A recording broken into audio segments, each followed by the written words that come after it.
अब हम करेंगे क्वेश्चन नंबर 11। इसमें हमें कहा in the given figure the area of segment A C B is.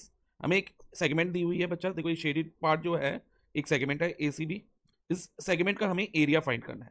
ध्यान से देखो बच्चा, ये जो फिगर है इसमें एक सेक्टर आपको दिखाई दे रहा होगा, sector O A C B. Sector क्या होता है? दो रेडियस और एक आर्क के बीच के एरिया को हम सेक्टर कहते हैं। तो ये वाला जो पार्ट है ना बच्चा सेक्टर है, और जो कोड और जो आर्क के बीच का एरिया है उसे हम सेगमेंट कहते हैं।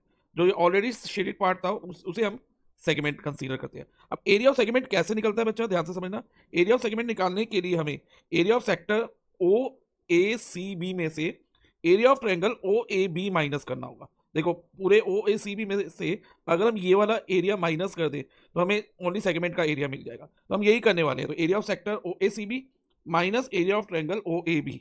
तो एरिया ऑफ सेक्टर का फॉर्मूला होता है बच्चा theta upon 360 pi r square minus area of triangle का 1/2 मल्टीप्लाई बेस मल्टीप्लाई हाइट। अब इधर थीटा देखो कितना दिया बच्चा, 90 डिग्री। तो थीटा की जगह 90 लिख देंगे, अपॉन में 360। पाई ऐसे ही आएगा क्योंकि जो हमारे ऑप्शन है बच्चों पाई की फॉर्म में है, और रेडियस इसका कितना है, आर है। तो आर स्क्वायर का हम आर स्क्वायर ही रहने देंगे, 1/2। अब देखो बच्चा ट्रायंगल ओ ए बी है, उसका बेस, ये base one of the side base हो जाएगी आर, और one of the side containing right angle उसको हाइट मान लेंगे। तो देखो ये रेडी आर है, ये भी आर है, तो यानी कि बेस और हाइट दोनों आर ले लेंगे, 1/2 इंटू आर।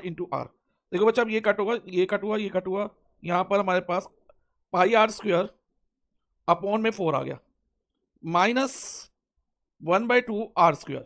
अब बच्चा देखो जो हमें ऑप्शंस दी हैं उनमें सभी ऑप्शन में ब्रैकेट के बाहर आर स्क्वायर अपॉन 4 है। तो हमें कुछ इस तरह से इसको सॉल्व करना होगा कि हमारे पास आर स्क्वायर अपॉन 4 कॉमन आ जाए। तो उसके लिए क्या करो, जो ये है ना 4 और 2 का पहले एलसीएम ले लो, 4 और 2 का एलसीएम ले लो। 4 आ गया, 4 और 2 का एलसीएम 4 होगा।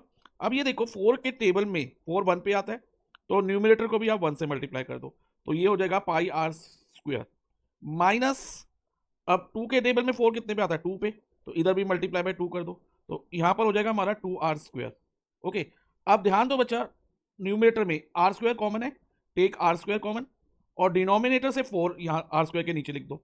अब ब्रैकेट में क्या रह रहा है बच्चा, देखो ध्यान से, एक तो पाई, ये पाई आर स्क्वायर में से आर स्क्वायर बाहर आ गया तो पाई रह गया, फिर माइनस का साइन, और इधर से आर स्क्वायर हमने कॉमन लिया तो ब्रैकेट में -2 हो जाएगा। ओके, तो हमारा फाइनली आंसर होगा r square upon 4 in bracket pi -2। और ये किस ऑप्शन से मैच करता है, ऑप्शन ए से। तो our answer is option A. Please like and share the video and subscribe the channel.